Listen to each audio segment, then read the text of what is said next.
Hello friends, ఇవాళ అయితే పచ్చి రొయ్యలతో మామిడికాయ కర్రీ ప్రిపేర్ చేసుకుందాం. ముందుగా అయితే రొయ్యలు శుభ్రంగా పసుపు ఉప్పు వేసి కడుక్కొని ఇలా పెట్టుకోవాలి. స్టవ్ ఆన్ చేసి కడాయి తీసుకుని దాంట్లో కొంచెం ఆయిల్ వేసుకోవాలి. ఆయిల్ హీట్ అయిన తర్వాత రొయ్యలు వేసి వేయించుకోవాలి.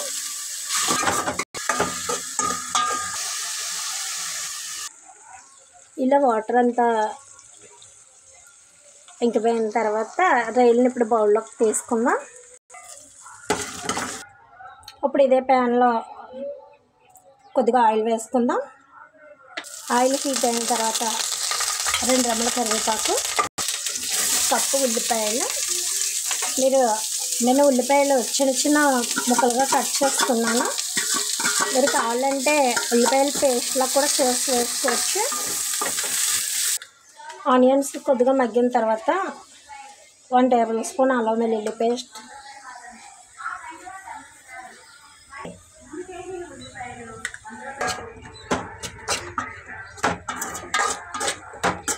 ఇప్పుడు దీంట్లో కట్ చేసి పెట్టుకున్న పచ్చిమిర్చి,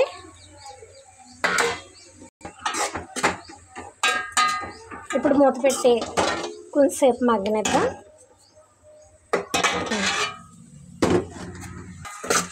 ఆనియన్స్ ఇలా మగ్గిన తర్వాత మనం వేయించి పెట్టుకున్న రొయ్యలు,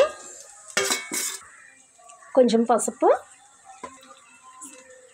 2 స్పూన్ల కారం, మీ రుచికి తగ్గట్టు వేసుకోండి. 1 టీ స్పూన్ ధనియాల పొడి, 1/2 టీ స్పూన్ గరం మసాలా. ఈ మసాలాలన్నీ బాగా పట్టేలా ఒకసారి కలుపుకోవాలి.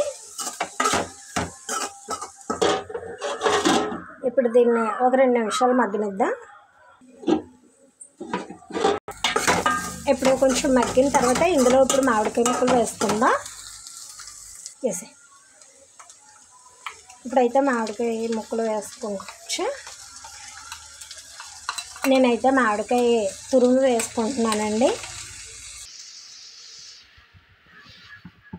నేనైతే మామిడికాయ తురుము వేసుకున్నానండి.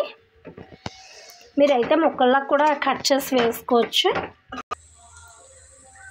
మామిడికాయలో సగం అయితే సరిపోతుంది. ఇది మొత్తం కలుపుకొని 1 నిమిషం మగ్గనిద్దాం. ఇప్పుడు ఇది కొంచెం మగ్గిన తర్వాత వాటర్ పోసుకుందాం.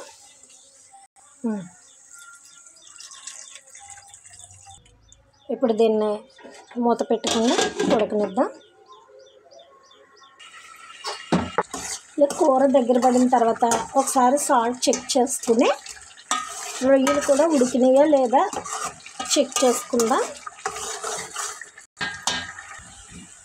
కూర అయితే దగ్గర పడిపోయిందండి. ఇప్పుడు దీన్ని మీ దగ్గర ఉంటే కొంచెం కొత్తిమీర యాడ్ చేసుకోవచ్చు. నా దగ్గర లేదు. దీన్ని ఇప్పుడు బౌల్లోకి తీసుకుందాం. కర్రీ అయితే నేను బౌల్లోకి తీసుకున్నానండి. మీకు నచ్చితే ప్లీజ్ లైక్ చేయండి, సబ్స్క్రైబ్ చేయండి. Thank you for watching.